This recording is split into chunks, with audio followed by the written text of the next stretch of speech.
তবে আজকের ভিডিওটা শুধু কোনো রাস্তার না, আজকে তোমাদের নিয়ে যাব উত্তর কলকাতার সুন্দর একটি মন্দিরে, পরেশনাথ টেম্পল। নাম শুনেছো কিনা জানি না, বাট এটা কলকাতার একটি হিডেন জেমস। তোমরা অনেকেই কলকাতার বহু জায়গা ঘুরেছো, কিন্তু এই জায়গাটি তোমরা যদি না ঘুরে থাকো তাহলে অবশ্যই এসো। উত্তর কলকাতার উল্টোডাঙার গৌরীবাড়ি নামে জায়গাটিতে অবস্থিত এই মন্দির। আর তার মধ্যেই বলে রাখি, আমার নামের উৎপত্তিও এই মন্দির থেকেই, পরেশনাথ। ঠাম্মা গিয়েছিল ছোট্টবেলায়, তো তখনই সেখান থেকেই নাম রাখা হয় পরেশনাথ। তো তোমাদেরকে চলে আসতে হবে সোজাসাপটা এই জায়গাটিতে। বিধাননগর থেকে আসতে 10 মিনিটের মতো অটো ধরলেই বিধাননগর স্টেশন থেকে খুব সহজে এখানে পৌঁছে যেতে পারবে। আর উল্টো দিক থেকে অর্থাৎ হাওড়ার দিক থেকে যদি আসো, ওখান থেকে L238 বা আরো অনেক রকম বাস রয়েছে, যেগুলো ধরে তুমি সোজা গৌরীবাড়িতে এসে পৌঁছাতে পারো। গৌরীবাড়ি থেকে 2 মিনিট কি 3 মিনিটের হাঁটা পথ। মন্দিরে পৌঁছানোর আগেই বলে রাখি, এই মন্দিরটি জৈন ধর্মের একটি মন্দির। তো আমরা অলমোস্ট এসে গেছি মন্দিরের পিছনে। তোমরা দেখতেই পাচ্ছ এখানে খেলাধুলা চলছে, একদম মন্দিরের পিছনের এটা দৃশ্য। তোমরা দেখতেই পাচ্ছ মন্দিরে ঢোকার পথে এই দুই সাইডে দেয়ালে কত কিছু চিত্র করা রয়েছে। আমি আগে গাড়িটা রেখে আসি, তারপর তোমাদের ডিটেলসে দেখাবো। চলো। তো আমি গাড়িটা জাস্ট পার্ক করে দিয়ে চলে এলাম। এই দেখতে পাচ্ছ তোমরা দেয়ালেতে কত সুন্দর সুন্দর চিত্রকলা করা রয়েছে।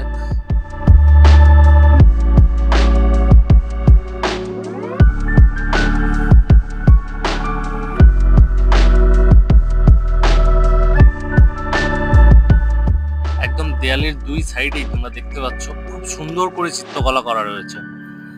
এগুলো তোমরা সামনে থেকে না দেখলে বুঝতে পারবে না যে এগুলো কত সুন্দর লাগছে দেখতে।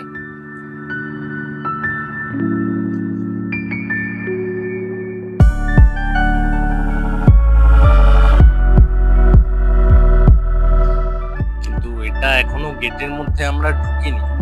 এখানে টোটাল 4টি মন্দির রয়েছে: শীতলনাথজির মন্দির, চন্দ্রপৌষী মন্দির, মহাবীর স্বামী মন্দির আর দাদাবাড়ি। আমরা কিন্তু এখনো কোনো মন্দিরের ভেতরেই প্রবেশ করিনি। এটা মন্দিরের বাইরের দেওয়ালগুলির চিত্রকলা আমি দেখাচ্ছি।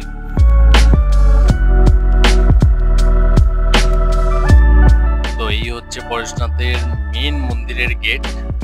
আর আমরা ফার্স্ট ঢুকবো পরেশনাথ মন্দিরে না, আমরা ফার্স্ট ঢুকবো চন্দ্রপৌষী মন্দির, যেটা লেফট সাইডে। পরেশনাথ মন্দিরের গেটের একদম লেফট সাইডে চন্দ্রপৌষী মন্দির।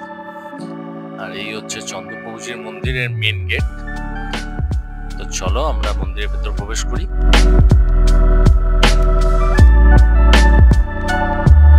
দেখতে পাচ্ছ ভেতরে কোনো একটি ওকেশন ছিল হয়তো আজ, তো সেই কারণে খুব সুন্দর করে সাজিয়েছে।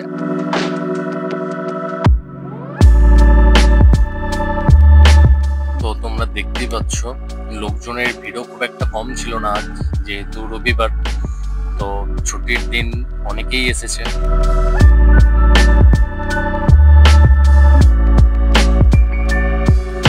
আর ছুটির দিন তাই বেশ ভালোই ভিড় জমেছে, নইলে একটু লোকজন কম থাকলে এই জায়গাটিতে বেশ শান্তির অনুভূতি পাওয়া যায়।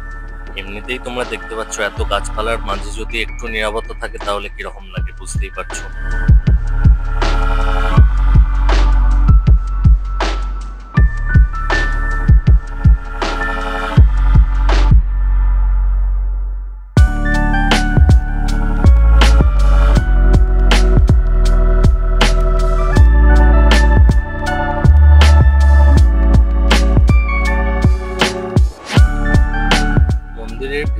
অ্যাকচুয়ালি ভিডিও করা অ্যালাউ নেই, তবুও আমি ক্যামেরা নিয়ে অনেকটাই এগিয়ে গিয়েছিলাম। ভেতরে গিয়ে দেখলাম যে বেশ কয়েকটি লোকের সাথে এই ছবি তোলা নিয়েই কথা কাটাকাটি চলছে, তো আমাকেও বারণ করাতে আমি ক্যামেরা অফ করে দিলাম। তো এইবার আমরা চন্দ্রপৌষীর মন্দির থেকে বেরিয়ে পরেশনাথ জৈন টেম্পলের ভেতরে ঢুকছি। আর এই মন্দিরের মধ্যে ভিড় আরো বেশি, কিন্তু খুব সুন্দর একটি জায়গা। তোমরা এখানে এসে না দেখলে বুঝতে পারবে না জায়গাটি কত সুন্দর আর কত সুন্দরভাবে এটাকে ডেকোরেশন করা রয়েছে। গেট থেকে ঢুকেই তোমরা ডান সাইডে তাকালে দেখতে পাবে একটি সুন্দর পুকুর, আর সেই পুকুরের মধ্যে অসংখ্য মাছ ছাড়া রয়েছে। আর বাম দিকের এরিয়াটা তোমরা তাকালে দেখতেই পাচ্ছ কত সুন্দর করে সাজানো রয়েছে, পাথর দিয়ে ডিজাইন করা রয়েছে, লাইটস আছে, তারপর গার্ডেনিং করা রয়েছে। আর ওই যে দূরে দেখতে পাচ্ছ সব থেকে উঁচু যেটা দেখা যাচ্ছে ওই মন্দিরটি হচ্ছে পরেশনাথের মন্দির।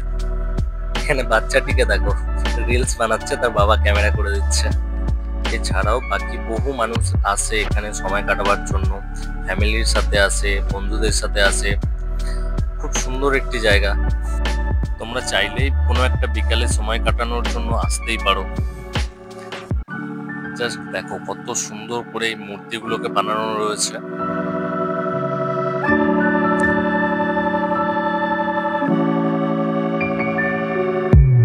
এই যে মূর্তিগুলো দেখছো কত সুন্দর লাগে, জাস্ট অসাম লাগে দেখতে। আর ইভেন সিঁড়ির যে রেলিংস গুলো দেখতে পাচ্ছ তোমরা, খুব সুন্দর করে সাজানো, প্রত্যেকটি জায়গা নিখুঁত ভাবে ডিজাইন করা রয়েছে। আর প্রত্যেক জায়গাতেই পাথরের বা কাঁচের, অ্যাকচুয়ালি এই মন্দিরটিকে গ্লাস টেম্পেলও বলা হয়। আর এই যে আমি ক্যামেরা ধরে জাস্ট গার্ডেনিংটা দেখো, খুব সুন্দর করে সাজানো রয়েছে। জাস্ট সুন্দর করে বলে যাচ্ছি, কিন্তু তোমরা যতক্ষণ না এখানে এসে নিজের চোখে দেখছো ততক্ষণ তোমরা এর সৌন্দর্যটা আমার হয়তো ভিডিও থেকেও অতটা ভালো বোঝা যাবে না।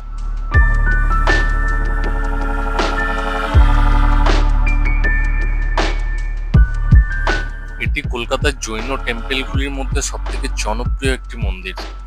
23তম জৈন তীর্থঙ্কর পারশনাথ অর্থাৎ পরেশনাথকে ডেডিকেট করেই এই মন্দিরটি বানানো। আর আজ আকাশটাও খুব সুন্দরভাবে সেজেছিল, জাস্ট মেঘলা হয়েছিল, আর সবকিছু মিলিয়েই জাস্ট দারুণ লাগছিল। আমি তো ঠিক করতে পারছিলাম না যে কোন জায়গাটার ক্লোজ আপ নেবো, কোন জায়গাটাকে বেশিভাবে ক্যামেরায় তুলে ধরবো। প্রত্যেকটি জায়গা বা প্রত্যেকটি জিনিসই খুব সুন্দরভাবে ডেকোরেট করা রয়েছে।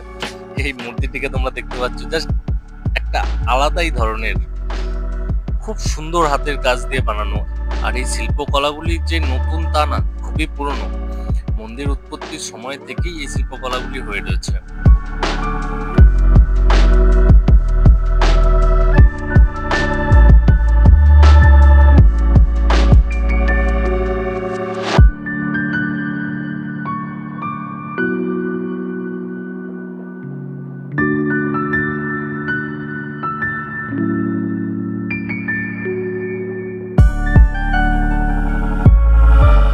মন্দিরটি তৈরি হয়েছিল 1867 সালে। আর এই ছিলেন রায় বদ্রীদাস বাহাদুর, যিনি এই মন্দির প্রতিষ্ঠা করেছিলেন বা বানিয়েছিলেন। মন্দিরের ভেতরে ক্যামেরা অ্যালাউ থাকলেও মূল মন্দিরের ভেতরে, অর্থাৎ এই মন্দিরের ভেতরে, অর্থাৎ সিঁড়ি দিয়ে ওপরে ওঠার পরে ক্যামেরা কোনো রকম ভাবে অ্যালাউ থাকে না। তো সেই কারণে আমি ভেতরে গিয়ে কোনো রকম ভিডিও বানাতে পারিনি। কিন্তু এই মন্দিরের ভেতরটা আরো বেশি সুন্দর। দেখতেই পাচ্ছ অনেক ফরেনার্স এখানে আসে, এনার সাথেও কথা বলে জানতে পারলাম উনি ইংল্যান্ড থেকে এসেছেন। এই মন্দিরের পাশেই আরো একটি মন্দির তোমরা দেখতে পাচ্ছ, এটি হলো শীতলনাথ ভগবানের মন্দির। তো বন্ধুরা, এই ছিল কলকাতার পরেশনাথ টেম্পলের টোটাল ভিউ। তো আমি চেষ্টা করেছি সমস্তটাই তোমাদের সামনে তুলে ধরার। তো ভিডিওটি ভালো লাগলে অবশ্যই লাইক করে সাবস্ক্রাইব করে দিও, আর কেমন লাগলো সেটা অবশ্যই জানিও আমায় কমেন্ট করে। এছাড়াও আরো দুটি মন্দির ক্যাপচার করেছি আমি, যেটা নেক্সট ভিডিওতে তোমাদের সামনে নিয়ে আসবো। সো ফ্রেন্ডস, আজকের মতো টাটা, বাই বাই, আবার দেখা হবে নেক্সট ভিডিওতে।